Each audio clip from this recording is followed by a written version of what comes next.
Welcome to Sushmita's Maths class. Here, maths is made so easy and simple that you'll all start loving it. Children, today we are going to study time, converting lower units to higher units. So these are the lower units, and this side it is higher unit, and this is the left hand side. So as I have told you before in my previous videos, that when we are going to left, we have to divide. We always have to remember Mr. Delhi, M for multiply and R for right, D for divide and L for left. So for moving left hand side, we have to divide. And when we have to divide with the number according to the given table.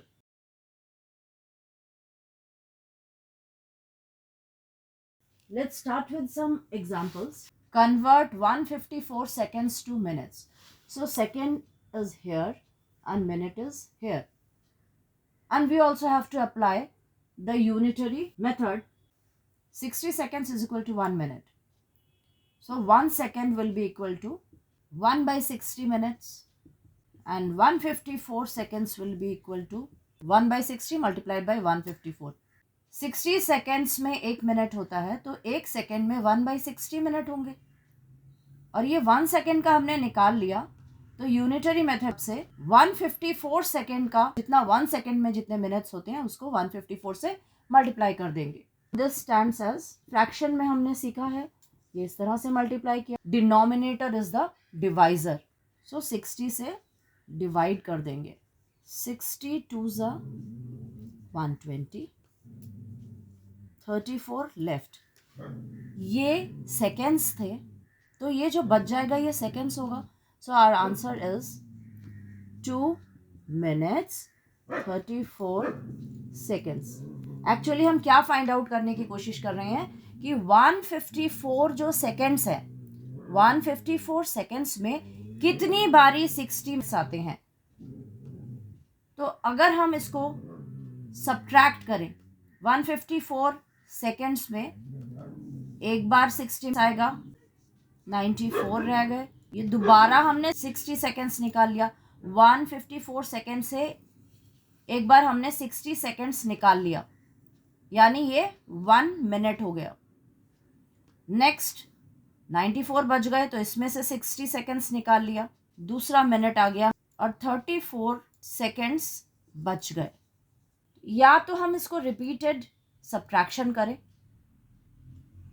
और all of you know that repeated subtraction is division. तो हमने direct divide कर लिया कि 154 seconds में कितनी बारी 60 आता है, और जितनी बार 60 आएगा वो मिनट हो जाएंगे, और जो बच जाएगा इसके बाद और डिवाइड नहीं कर सकते तो ये सेकेंड्स रह जाएंगे.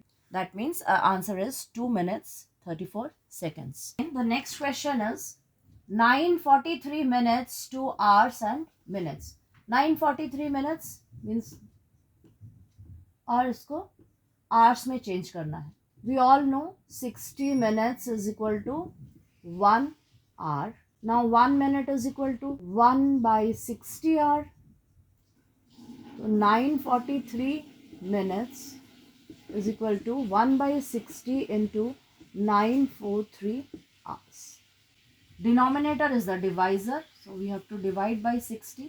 या हम ऐसा समझें कि 943 मिनट्स में कितने सेट्स ऑफ 60 मिनट्स हैं. 943 मिनट्स में जितने भी 60 मिनट्स होंगे उतने आर हो जाएंगे, और बचा हुआ जो रिमाइंडर होगा वो मिनट्स रह जाएंगे. तो 61 ज़ा 60, और इन दोनों का मल्टीपल को हम यहाँ लिखते हैं और सब्ट्रैक्ट कर देते हैं, और नेक्स्ट नंबर सब्ट्रैक्ट करने के बाद नेक्स्ट नंबर हम नीचे लाते हैं. अब 65 ज़ा 300, 43. अब और ये 60 से डिवाइड नहीं हो पाएंगे, तो ये जो नीचे बच गया है ये मिनट्स बच गए हैं, एंड दिस बिकम्स आर. कि इसमें से 15 टाइम्स हमने 60 निकाल लिए हैं.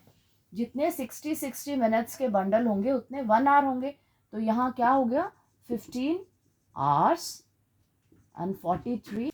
Next है 625 hours into days and hours. Here we know 24 hours is equal to 1 day. So 1 hour is equal to 1 by 24 day, and 625 hours is equal to 1 by 24 multiplied by 625 days. So this makes 625 upon 24. So we have to divide by 24. Hours को days करने के लिए 24 से divide करते हैं. Hours से days करने के लिए 24 से डिवाइड करते हैं, क्योंकि 24 hours is equal to 1 day. So 24 से हम डिवाइड कर देते हैं 625 को. 24 टू ज़ा 48, माइनस करेंगे 14 आ गया. नाउ 24 6 ज़ा 144, 1 लेफ्ट. तो हमने 625 आवर्स में से 24 के बंडल्स निकाल लिए, जितने भी 24 निकले. जैसे कि यहाँ 24 के बंडल्स निकले, यानी 26 डेज हो गए. और ये था आर, तो बचा जो वो आर में ही बचा 26 days and 1 hour. Now children, we will be changing 94 days into weeks and days. Again 94 days to weeks, moving towards left hand side. So we have to divide by the relationship of these two, that is 7 days is equal to 1 week. तो जितने भी days हैं उसको 7 के bundles में निकाल लेंगे तो उतने वीक्स निकल जाएंगे. तो हम इसको 7 से डिवाइड करते हैं, या फिर इस यूनिटरी मेथड से देख लेते हैं. 1 day is equal to 1 by 7 week. 94 days is equal to 1 by 7 into 94 weeks. So we have to divide 94 days by 7. So 7 ones are 7, 7 threes are 21, 3. ये 94 डेज थे, तो जो बचा हुआ है रिमाइंडर वो डेज ही रहेंगे. और 7 के बंडल्स निकाल लिए, तो ये 13 बंडल्स निकले, यानी 13 weeks. So our answer is 13 weeks 3 days. Now our next question is 625 months into years and months. यानी 625 मंथ्स हम यहाँ पर हैं और यहाँ से हमें ईयर्स में पहुँचना है. Again we are moving left, so we have to remember divide left. Delhi, Mr. means multiply right. Delhi, divide left. Mr. Delhi. And we have to divide. कौन से नंबर से डिवाइड करना है? हमें पता है 1 year is equal to 12 months. यानी हम 12 months के बंडल्स निकाल लेंगे 625 से. तो हमारे पास जितने भी बंडल्स निकलेंगे 12 मंथ्स के, उतने ईयर्स हो जाएंगे. 1 year is equal to 12 months. तो इसको उल्टा कर देते हैं यूनिटरी मेथड में लाने के लिए. 12 months is equal to 1 year. 1 month is equal to 1 by 12 years. तो 625 months is equal to 1 by 12 into 625. That means 625 by 12. So 12 से डिवाइड करेंगे, और यहाँ भी हम देख लेंगे 12 मंथ्स अगर हो जाते हैं तो वो 1 year बन जाता है. 1 year is equal to 12 months. 12 से डिवाइड कर दिया फाइंड आउट करने के लिए कि 625 मंथ्स में कितनी बारी 12 मंथ्स के बंडल्स आते हैं. 12 5 ज़ा 60, 25 इसको नीचे ले आया. 12 2 ज़ा 24, 1 month left. So our answer is 52 years and 1 month. Next we have 225 weeks into years and weeks. We know 1 year is equal to 52 weeks. So हम 52 weeks is equal to 1 year. So 1 week is equal to 1 by 52 and here it is 225. So 1 by 52 multiplied by 225. 52 weeks में 1 year बनता है. तो हम देख लेते हैं इसमें 52 वीक्स के कितने बंडल्स हम निकाल सकते हैं. 225 में से 52 कितनी बारी निकलते हैं. 4 ज़ा 208. सब्ट्रैक्ट कर देते हैं.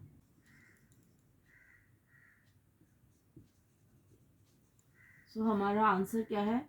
4 years and weeks. 4 years and 17 weeks.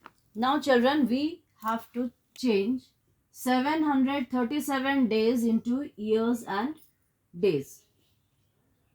All of us know 365 days is equal to 1 year.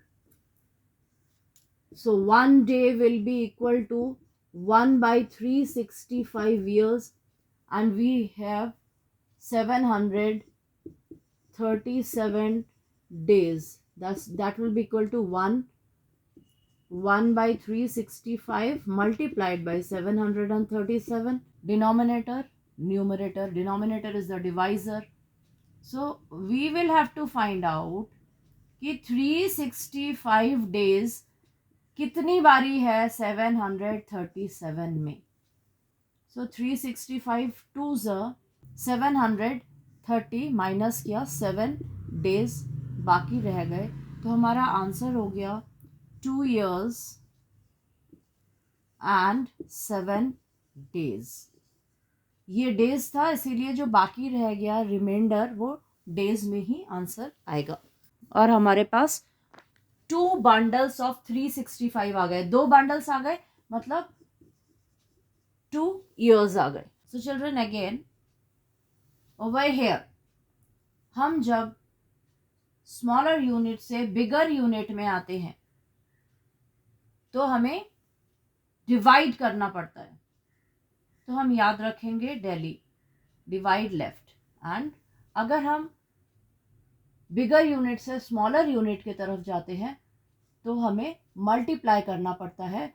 तो हम याद रखेंगे multiply right, that is mister Delhi. ऐसा क्यों करते हैं? क्योंकि जब हम बिगर यूनिट से स्मॉलर यूनिट की तरफ जाते हैं, जैसे 1 year is equal to 365 days, यहाँ नंबर है 1 और इसके अगेंस्ट में स्मॉलर यूनिट में नंबर ज़्यादा है. तो ज़्यादा नंबर लाने के लिए हम मल्टीप्लाई करते हैं. और अगर हमें ठीक उसका ऑपोजिट में आना है, जैसे 1 year is equal to 12 months.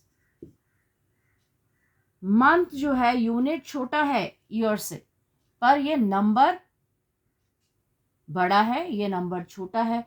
अब हमें अगर मंथ्स दे दिया गया है, अगर हमें दे दिया गया है 30 months और हमें उसको ईयर में चेंज करना है, तो हम देखेंगे 30 months में 12 कितनी बारी आता है.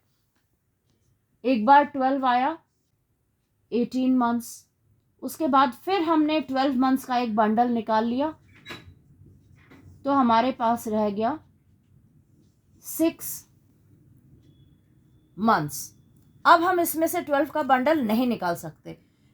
तो ये 2 years बन गए क्योंकि 12 months का एक बंडल, 12 months का दूसरा बंडल. तो हमारे 30 months में